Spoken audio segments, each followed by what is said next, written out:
자, 11번 봅니다. 11번.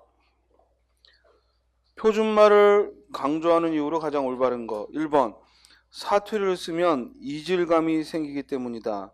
뭐 이것도 가능한 얘기인데 이런 문제는 항상 상대적으로 봐야 돼. 또 2번.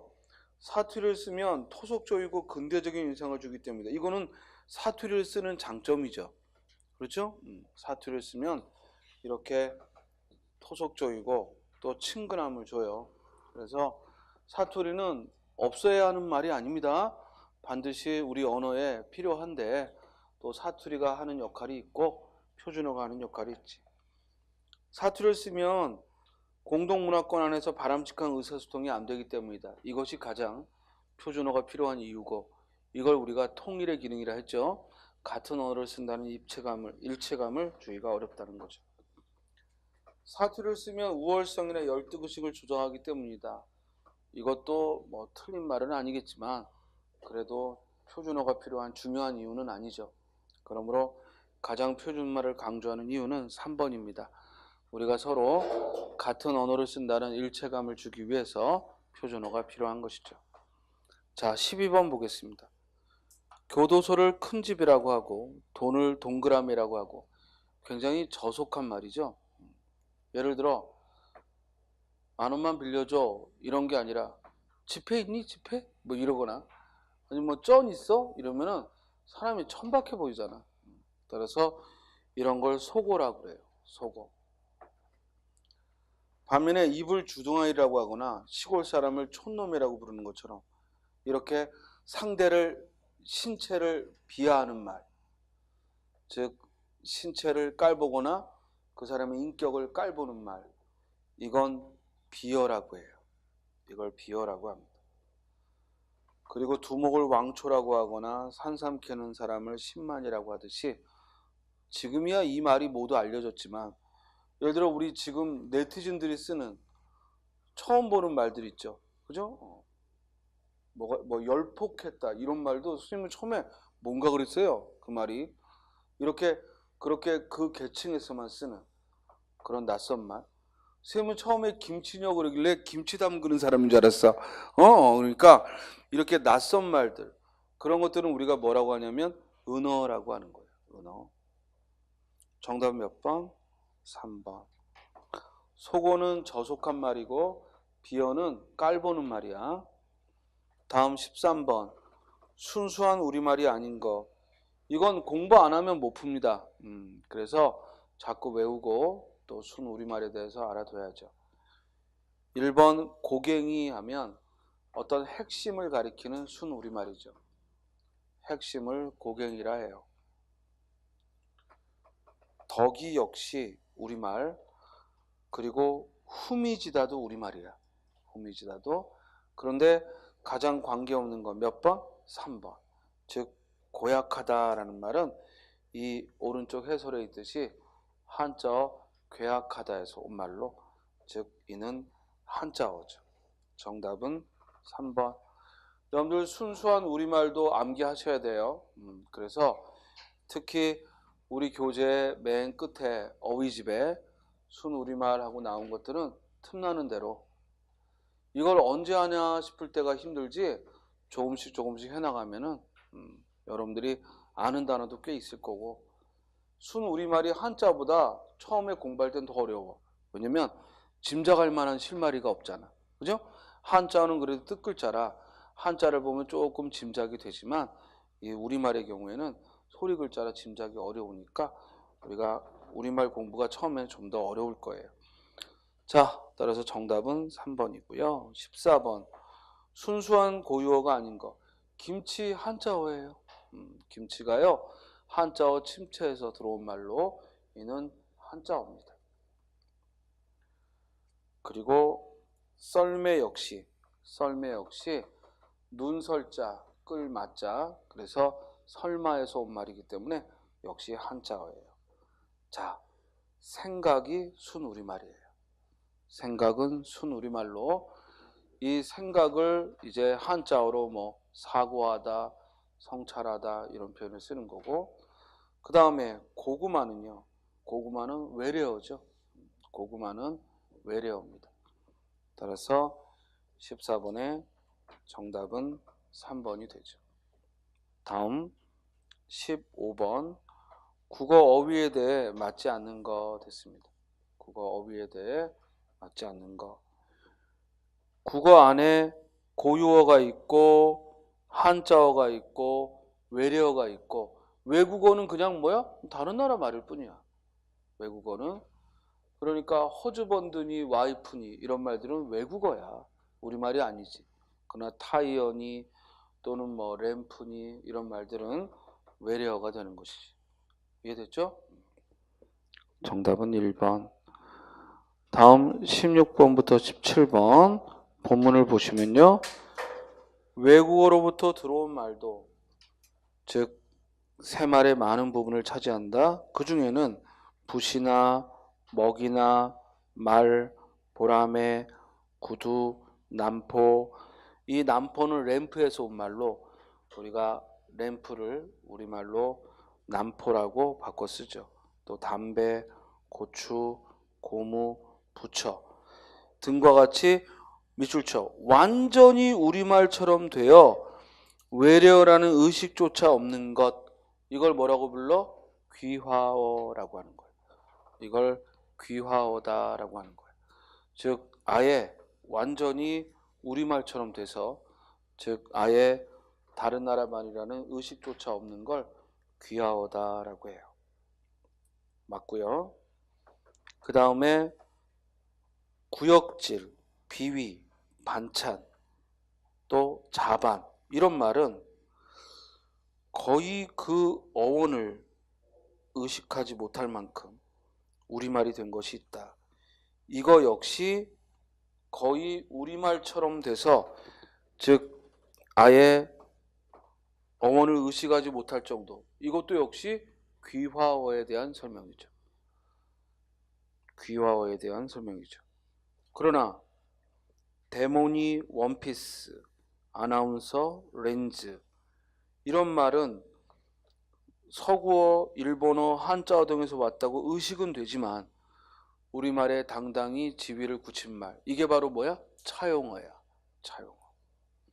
그러니까 외래어 안에는 귀화어와 차용어가 있고 귀화어는 아예 이게 다른 나라 말에서 왔나? 하고 의식조차 하기 힘든 말이 귀화어고 반면에 그래도 적어도 이건 다른 나라에서 들어온 말이야 라는 의식을 할 수 있게 하면 그게 뭐라고? 차용어고. 다음에 우리말 어휘 목록에 그 붙임말들 그리고 바캉스니, 트러블, 트릭, 넘버, 리더 그리고 테스트 그리고 아르바이트, 라이벌, 코스트, 볼륨, 갭 이런 말들처럼 아직 지위가 확고하지 않은 것들 주의할 건 이 중에서 이 아르바이트 같은 것들은 거의 외래어로 왔고 대신 차용어죠. 즉 다른 나라에서 들어왔다는 의식이 남아 있어요. 그렇지만 이 시험을 출제할 때 이때까지만 해도 아르바이트라는 말은 분명히 엄연히 우리말에 일, 단기, 일자리 이런 말이 있고 지금은 아르바이트라는 말 거의 안 쓰고 알바라는 그래 줄여서 이렇게 또 말하기도 하는데 이런 것들은 단기 일이라 결국 우리말로 충분히 바꿀 수 있죠. 우리말로 충분히 바꿀 수 있는데 와서 쓰고 있는 말은 그건 외국어죠. 예를 들어 볼륨이니 갭이니 이런 말들은 얼마든지 틈이니 부피니 우리말로 있기 때문에 이는 외국어인데 이게 마치 외래어처럼 우리에게 의식되는 이유는 그만큼 우리가 언어 생활에 있어 우리말을 아끼지 않는다는 증거일 뿐이고 이런 말들은 외국어다.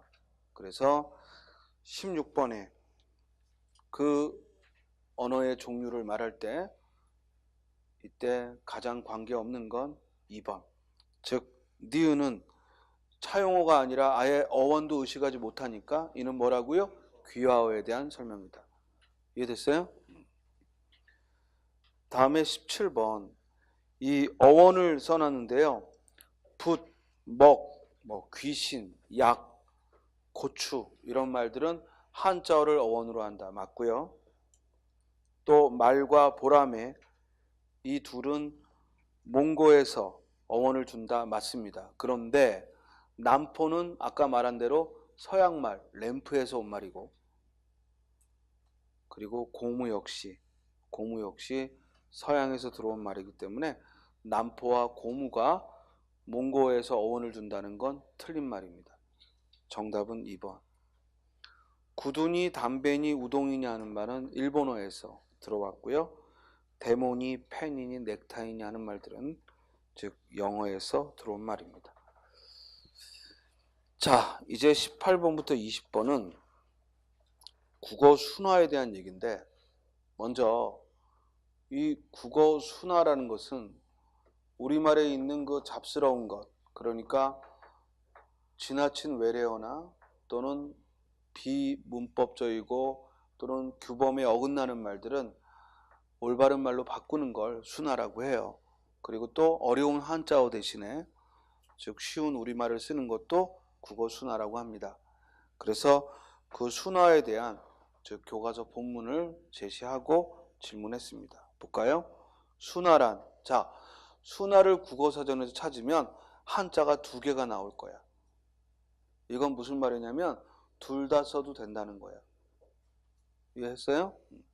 그래서 앞에 순화할 때 순자는 순수하다라는 의미고, 뒤에 순화할 때는 역시 걸러낼 순자거든. 불순물을 걸러낸다 이 말이야. 그러니까 순화한다는 얘기는 깨끗하게 하는 것이요, 불순물을 걸러낸다. 그러므로 그 2가지 의미를 순화라는 글자에 모두 가지고 있기 때문에 한자어를 둘 다 쓸 수 있다는 겁니다. 우리 그 걸러낼 순자에는 술주자가 들어가 있죠. 그래서 걸러냈다라는 의미. 따라서 순화란 잡스러운 것을 걸러 순수하게 하는 일이요, 복잡한 것을 단순하게 하는 것이다. 따라서 국어 순화란, 잘 봐, 앞에는 순화의 낱말 뜻을 썼는데 그 뒤에는 국어 순화의 낱말 뜻을 썼어. 그러면 순화에 대해 말한 부분이 국어 순화를 말하기 위한 뭐가 되는 거야? 전제가 되는 거야. 즉 순화에 대한 표현이 전제가 되고, 그리고 국어 순화는 그걸 전제로 하여 말하고자 하는 주지가 되는 거지. 그래서 전제와 주지라는 관계를 갖죠. 따라서 국어 순화란 잡스러운 것으로 알려진 들어온 말, 외래어 또 외국어를 가능한 한, 자, 가능한 한 밑줄 치고, 가능한은 관용어죠. 그러니까 반드시 뒤에 뭐야? 명사가 와야 돼. 그래서 한이라는 명사가 와서 함께 가능한 한 하고 수거처럼 쓰이는 거예요. 따라서 가능한 하고 그 뒤에 한이 와서 가능한 한 하는 구조를 이루지. 토박이 말로 재정리하는 것이요. 자, 이요 밑줄 치고, 이요는 연결어미, 즉 문장을 연결할 때 이요를 쓰고, 종결에는 뭘 쓴다? 이오를 쓰고. 비속한 말과 틀린 말을 고운말과 표준어 및 말의 법대로 바르게 쓰는 것이다. 말의 법 밑줄 치고, 이 말의 법을 가리켜 뭐라고 해요? 어법이라고 하는 거예요. 글의 법은 뭐라고 부르는 거야? 문법이라고 하는 것이고, 말의 법은 어법이라는 거지.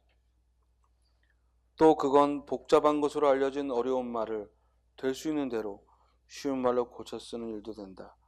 한마디로 말하면, 이때 한마디는 정말 하나의 마디, 한 말을 말하는 게 아니라 줄여 말하면 이런 의미니까 한마디로 하고 붙여 썼죠. 우리말을 다듬는 일, 그것이 바로 국어의 순화다. 그래서 이 글의 주제는 뭐야? 국어 순화의 뜻과 범위를 말한 거야. 국어 순화의 뜻과 범위를 말한 거지. 18번. 이 글에서 말하는 국어 순화의 범주란 범위야 범주에 해당하지 않는 것. 자, 샘플 같은 쓸데없는 외래어를 쓸 필요는 없지. 그래서 견본이라고 하고, 또 아가리라는 비어 대신에 뭐야? 입하고 즉 비어를 순화하여 바꿨고, 악장이라는 어려운 한자어 말 대신에 장인이라고 바꿨어. 이때 장인은 사위 장인 그 장인이 아니라 기술자, 그죠? 장인이라고 바꿨고, 그런데 깜깜하다 캄캄하다는 순화한 게 아니라 어감이 다른 거지. 즉 깜깜하다가 캄캄하다와 서로 어감, 낱말의 느낌이 다른 거야. 그래서 어감이 다른 표현이지 국어 순화한 게 아니죠. 정답 몇 번? 4번. 자, 외래어와 거리가 먼 것, 버스, 와이프, 담배, 잉크라고 했을 때 외래어는 그에 해당하는 우리말이 마땅히 없을 때야. 그때 다른 나라 말을 가져오는 거니까. 와이프는 아내라는 우리말이 순우리말이 존재하므로 와이프는 외국어일 뿐이야. 잉크를 뭐 검은 물로 바꿀 거야, 뭐 파란 물로 바꿀 거야, 그죠? 담배를 뭐로 바꿀 거야? 또 버스를 뭐로 바꾸겠어? 그러니까 마땅히 다른 말로 바꾸기 어려운 말은 즉 그 나라에서 들어와 쓰는 거죠. 원래 이런 외래어는 문물이 들어오면서 들어오겠죠? 그렇죠? 새로운 문물이 들어오면서 그 용어가 따라 들어오는 걸 보게 돼요. 20번. 니은의 규정에 어긋난 거. 몇 번? 2번이지? 중류층이라는 말은 관계가 없고 교양 있는 사람들이라고 했지. 표준어란 교양 있는 사람들이 두루 쓰는 현대 서울말, 따라서 중류사회하고는 관계가 없죠. 21번. 이제 국어의 특질로 들어가는데, 자, 칠판 봅니다. 우리 국어는요, 먼저 이때 말하는 국어는 넓은 의미로 쓰는 게 아니라 좁은 의미로 우리 한국어를 가리키는 겁니다. 이 국어는 개통상 알타이어에 속하죠. 개통상 알타이어에 속합니다. 그리고 형태상은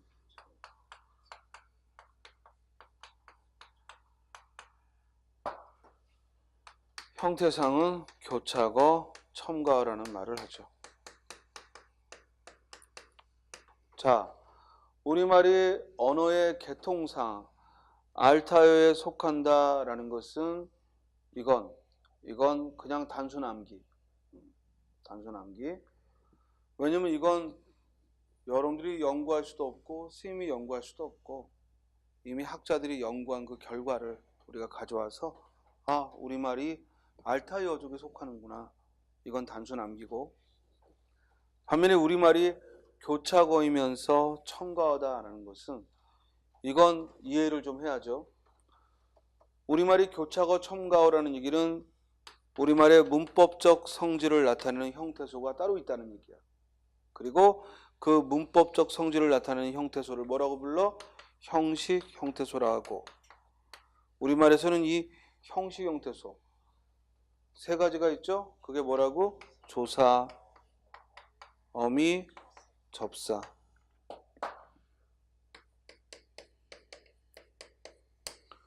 조사, 어미, 접사라는 이 세 개의 형식 형태소, 문법 형태소가 결국에는 실질 형태소에 붙어서 문법적 관계를 표시하니까, 그래서 붙어 있다라고 해서 교차 혹은 첨가란 말을 하는 거예요. 이해됐어요? 영어에서는 그가 주어일 때와 그가 목적어일 때, 그것이 현재 시제를 말할 때와 과거 시제를 말할 때 그 형태가 변화를 해서 굴절어다. 영어는 굴절어다. 우리말과 달리 굴절어다라는 말 하는 것이고, 반면에 우리말은 그가 주어일 때에는 가라는 조사가 뒤에 오고 그가 목적어일 때에는 늘이라는 조사가 오고 또 읽는다 현재형이면 그렇죠? 는이 현재 시제가 와서 표현을 하고 과거면 읽었다 하고 과거 시제가 와서 표현을 하죠. 그러니까 우리는 이렇게 조사나 어미가 문법적인 변화를 주는데 쓰다, 쓴다 현재 시제지만 과거형은 뭐야? 썼다. 즉 이와 같이 즉 선어말 어미가 와서 현재인지 과거인지를 알려준다고. 그래서 우리말은 교차어, 첨가어란 말을 하고 반면에 영어는 굴절어에 속한다. 자, 여기까지 일단 기본적으로 알고 또 문제를 풀면서 이제 여러분들이 기본반에서 국어 문법을 들었던 사람들이니까 그때 들었던 걸 또 떠올려 보면서 한 문제 보죠. 1번 조사 어미 같은 형식 형태소 맞죠? 여기까지 이 형식 형태소가 풍부하다 맞습니다. 그래서 우리는 다양한 조사와 어미가 문법적 관계를 드러내기 때문에 외국인이 우리말 배울 때 엄청 힘들어하는 거예요. 그렇죠?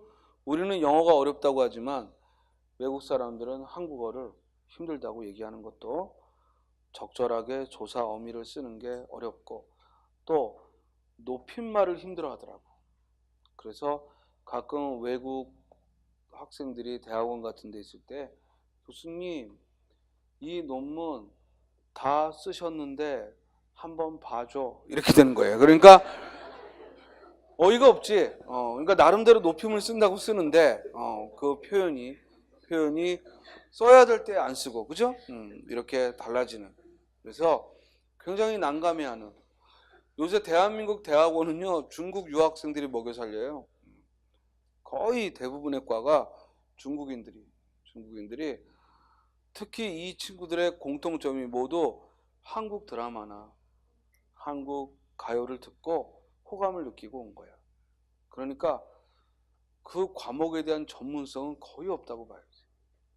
그래서 가끔 이런 중국 유학생들 가르치는 그런 선생들이 가끔 이제 개인적으로 하소연을 하면 자기가 대학원 교수인지 아니면은 중국어 학당의 무슨 선생인지 구별이 안 될 정도로 뭐 우리말이 서툰 건 둘째치고 그 과목에 대한 지식도 없다는 얘기지.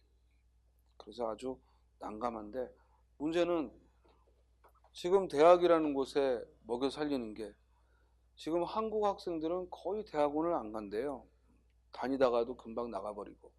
그러니까 중국인들이 아주 등록금을 잘 내고 그죠? 그렇게 오기 때문에 아주 중국 학생들을 우대한다고 하더라고요. 자, 그 다음 그래서 조사 어미 같은 형식 형태소가 풍부하고요. 2번 어두에 올 수 있는 자음의 제약이 없다는데 어두가 무슨 말이야? 어두가 뭐야? 단어의 첫머리야. 단어의 첫머리에 오는 자음에 제약이 없는가? 그렇지 않죠? 우리는 한자어 리을로 소리 나는 말도 어두에 오는데 제약이 있고요. 또 어두 자음군을 허용하지 않죠? 지금 현대어에서는 이런 어두 자음군을 허용하지 않아요. 그러므로 2번 틀렸죠. 그러면 어두에 오는 자음이 제한이 있다라는 말은 어두에 오는 자음이 제한이 있다라는 건 우리가 의문 현상으로 뭐라고 하죠? 두음 법칙이라고 하는 거예요. 그래서 우리 국어는 두음 법칙이 있지. 두음 법칙이 있기 때문에 제약이 없다는 건 틀린 말이죠. 다음 3번 음성 상징어가 발달되었다. 맞죠? 음성 상징어가 뭐라고 했지? 의성어와 의태어를 음성 상징어라 했고 이와 같은 음성 상징어가 발달했죠. 다음 4번 문법적인 기능은 조사와 어미에 의해 나타난다. 맞죠? 문법 형태소로서 조사, 어미, 접사가 역할을 합니다. 자, 22번으로 갑니다. 교차어의 특징이 아닌 거. 이 말은 곧 우리 국어의 특징을 물어보는 거야. 우리 국어가 교차어니까. 형태상 교차어니까. 1번. 체언 뒤에 조사가 와서 문법 관계를 나타낸다. 맞다 틀리다? 맞다. 주로 체언 뒤에 조사가 오지. 체언이 뭐야? 체언이 뭐야? 명사, 대명사, 수사의 상위어가 체언이야. 따라서 체언 뒤에 주로 조사가 오고. 2번. 용언의 어간과 어미가 쉽게 분리되기 어렵다. 자, 어간과 어미는 우리말에서 분리할 수 있어 없어? 있죠. 있죠. 왜냐하면 어간과 어미가 별개로 어미가 활용을 하며 변하기 때문에 분리할 수 있습니다. 예를 들어 먹었다에서 어간 먹과 어미 엇과 다는 분리가 분명하죠. 정답 몇 번? 2번. 조사나 어미가 매우 발달하여 실사에 덧붙는 형식을 취한다. 이때 실사란 실질 형태소를 말해. 실질 형태소를 실사라고 하는 거야. 그러면 형식 형태소는 뭐라고 부를까? 방금 실질 형태소는 실사라고 했으니까 형식 형태소는 뭐라고 할까요? 형사라고 하기만 해봐. 자, 형식 형태소는 실질 형태소는 실사라고 하고 형식 형태소는 허사라고 해요. 허사. 허사. 이 실사 허사라는 말은 이 중국 문법에서 온 용어거든요. 그래서 실사, 실질 형태소를 실사라고 하고 형식 형태소는 허사라고 부릅니다. 자, 4번 따라서 3번 맞는 말이죠? 실질 형태소에 붙고요. 어순이 비교적 자유롭죠. 영어는 어순이 까다롭지만 중국어나 영어는 어순이 까다롭지만 우리말은 어순이 비교적 자유롭습니다. 목적어가 문장의 맨 앞에 올 수도 있다. 그렇죠. 즉 강조해주기 위해 자장면을 저녁으로 먹었어. 가능하죠? 또 영화를 나는 보았어 하고 우리는 목적어가 문장 맨 앞에 가서 강조해 줄 수 있습니다. 영어는 불가능하죠? 영어는 어순의 언어이기 때문에 불가능합니다. 23번. 우리 국어는 형태상 어디에 속한다고? 교차어, 첨가어고.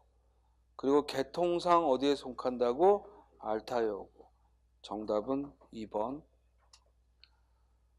선생님이 학생 때 배울 때만 해도 우랄 알타이 어족이라고 했어요. 그래서 우랄 어족과 알타이 어족을 구별을 못하고 그냥 우랄 알타이어 이렇게 공부했는데 지금은 이제 우랄 어족과 알타이 어족을 우랄 산맥을 기점으로 해서 경계를 짓고 그래서 우리말은 알타이 어족에 속하고 또 선생님이 공부할 때는 일본어가 우리말과는 어족이 다르다고 배웠어요.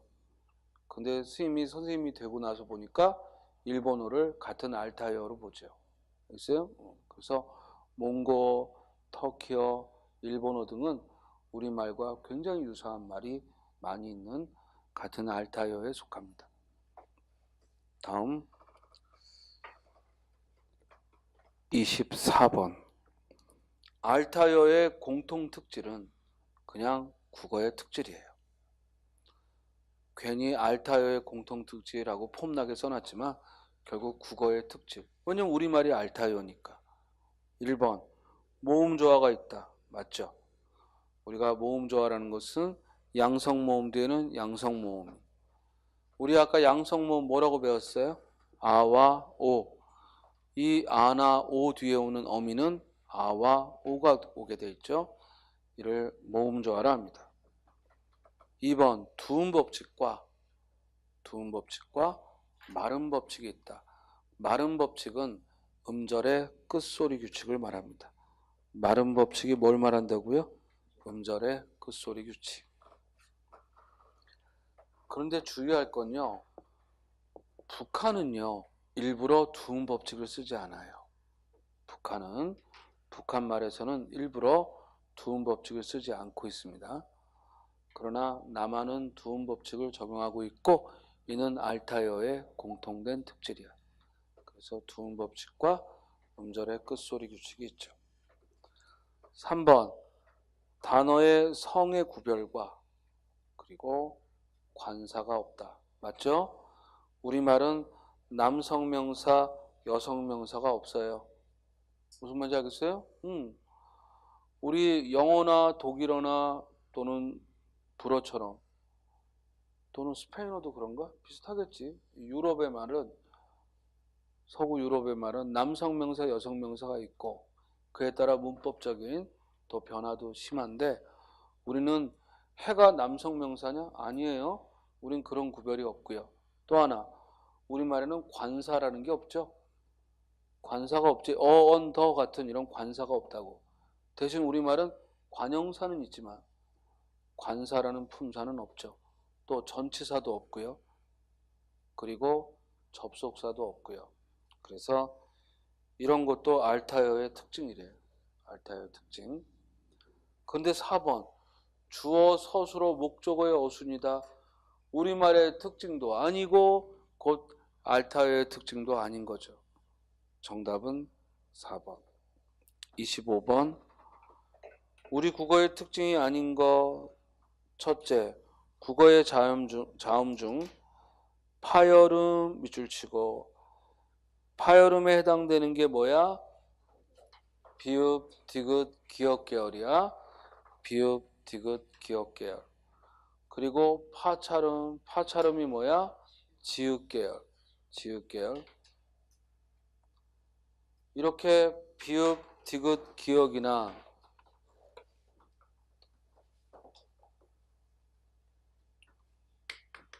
비읍, 디귿, 기역이나 지읒 계열은 예사소리, 거센소리, 그리고 된소리.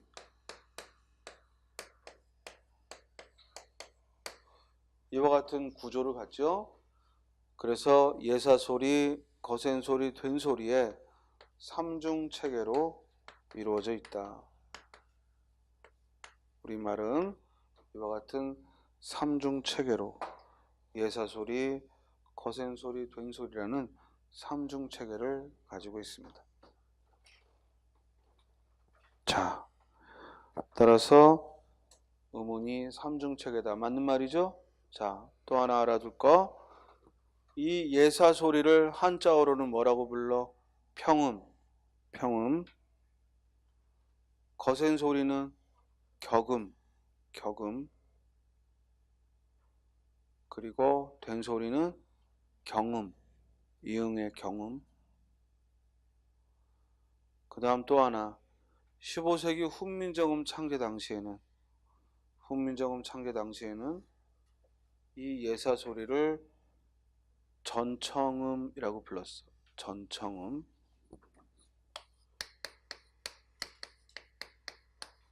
전청음. 그리고 거센소리를 차청음. 거센소리를 차청음. 그리고 된소리는 전타금.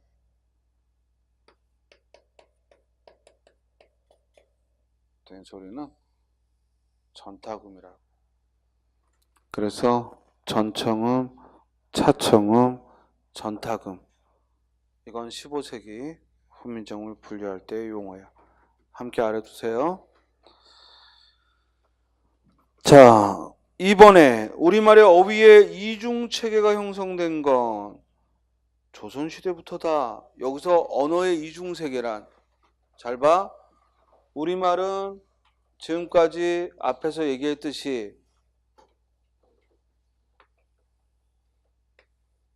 한자어가 있고 그죠? 그리고 고유어가 있고 그리고 외래어가 있지. 그렇죠? 근데 이 중에서도 이렇게 고유어와 한자어의 대립이 있었던 시기는 한자가 들어오면서야. 그럼 한자가 우리나라에 소개된 게 언젠가? 어? 물론 옛날이지. 그런데 무슨 초딩처럼 옛날이라고 그래. 어느 시대냐니까. 맨 처음 한자가 소개된 게 언제야? 삼국시대지. 한자가 완전히 우리의 문자로 한문이 정착된 건 과거제를 실시했던 고려 때고, 그렇지만 한자가 소개되고 들어왔던 건 삼국시대지. 그죠? 그것도 아니니? 왜 언제 들어왔다고 배웠니?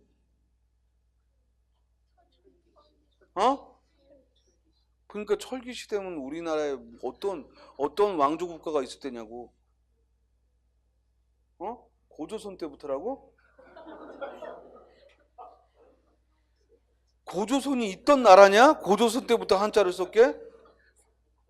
무서운 애들이네. 어쨌건 우리나라에 국가라는 게 만들어지고, 뭐 부연이, 발해니 이런 국가들이, 그러니까 말하기 쉽게 삼국시대라고 얘기를 했는데, 이런 국가들이 이루어지면서 한자가 소개됐다고. 무슨 얼어 죽을 철기 시대야. 그러니까 그건 한국사에서 뭐 얘기하는 거고, 그야 고조선은 그리고 그냥 우리끼리 하는 말이에요, 솔직히. 고조선의 역사든 고조선의 뭐든 없어요, 기록이. 그러니까 그냥 우리가 높이 잡는 거야. 그래서 고조선은 신화의 시대야. 선생님 당군왕금이 2333년에 고조선을 만들었다는데요. 나도 그랬으면 좋겠다. 그런데 그건 신화고, 실제로 우리가 뭔가 증거가 나와야 될 거 아니야. 그랬어요? 자, 중국의 한자가 소개되고, 특히 우리나라에 이런 나라가 있었다라는 증거가 등장하는 건 중국 문헌에 나오겠죠. 중국 문헌에. 그죠? 그들이 우리보다 훨씬 먼저 문명화됐으니까. 그럴 때 우리에 대한 언급이 즉 그렇게 많지 않고, 그러다 보니까 사실은 고조선이라는 나라 자체에 대해서 물론 존재는 했던 나라지만 그렇게까지 막 멀리 잡기는 힘들지 않는가. 그건 내 생각이다. 자, 그러면 어쨌든 우리나라에 벌써 한자어와 우리말의 그런 대립이 벌어졌던 건 적어도 삼국시대 이전부터니까 결국 조선시대다. 틀렸죠? 정답은 2번. 우리말은 감가어가 발달했죠? 감가어가 뭐지? 의성, 의태어는 상징어라고 했고, 의성, 의태어는 상징어라고 했고, 감가어가 뭐야? 우리의 오감을 표현하는 말, 응? 뭐 파랗다, 빨갛다 같은 시각과 또 차다, 뭐 덥다, 뜨겁다라는 촉각과 이렇게 오감을 나타내는 말, 이게 감각어야. 우리말은 이 감각어가 매우 발달해서 그런 말에다가 전미사를 붙여 새로운 명사를 만들기도 하죠. 개굴개굴하고, 아니다, 그건 상징어의 예고. 이런 감각어가 매우 발달해서 우리는 예를 들어 비유적으로 저 친구는 손이 매워 이러면 그건 어떤 뜻이야? 손 힘이 세서 아프다 이거야. 혀로 핥았더니 맵다가 아니라. 그죠? 그래서 또 저 사람은 텁텁한 성격이야. 핥아봤더니 텁텁하니? 그게 아니라 텁텁한 성격이야. 그러면 성격이 좀 무던하다. 이런 의미고. 알겠죠? 또 우리 말이 날카롭다 이런 말도 하잖아. 날카로운 말. 또 째려보는 시선. 이렇게 우리는 감가어가 매우 발달해서 비유적으로도 쓰죠. 다음, 자음동하니 모음동하니 하는 이런 동화작용. 동화작용이 무슨 뜻이야? 음운과 음운이 닮아가는 거야. 이렇게 음운과 음운이 닮아가는 동화작용이 있다는 거죠. 자, 26번. 알타어의 공통특질이 아닌 거. 두음법칙과 모음조화가 있고 형태상 첨가어고 수식어는 피수식어 반드시 앞에 있죠. 수식어가 뭐야? 꾸미는 말. 우리말의 꾸미는 문장 성분이 뭐지? 관용어와 부사어지. 관용어와 부사어가 피수식어 앞에 놓이고 대명사의 쓰임이 복잡하다 그러는데 우리말의 대명사는 절대 무슨 영어 공부하듯이 제한적 용법, 계속적 용법 이런 거 없어요. 물론 그것도 모르겠지만 어쨌든 우리말의 대명사는 쓰임이 간단해. 지시대명사 아니면 즉 인칭대명사. 또 가까이 있으면 이것, 멀리 있으면 저것, 그것. 쓰임이 간단하다고. 따라서 정답 몇 번? 4번. 오늘 여기까지 하겠습니다. 그래서 다음 주에 또 이어서 그리고 다시 한번 말하지만 다음 주는 수요일 날 수요일 맞죠? 수요일 날도 오전 오후 모두 국어 그리고 목요일 날도 정상대로 오전 오후 모두 국어. 여러분들만 지겨운 게 아니라 나도 지겨우니까 서로 단단히 마음 먹고 오시기 바랍니다. 여기까지 하죠. 예, 수고하셨습니다.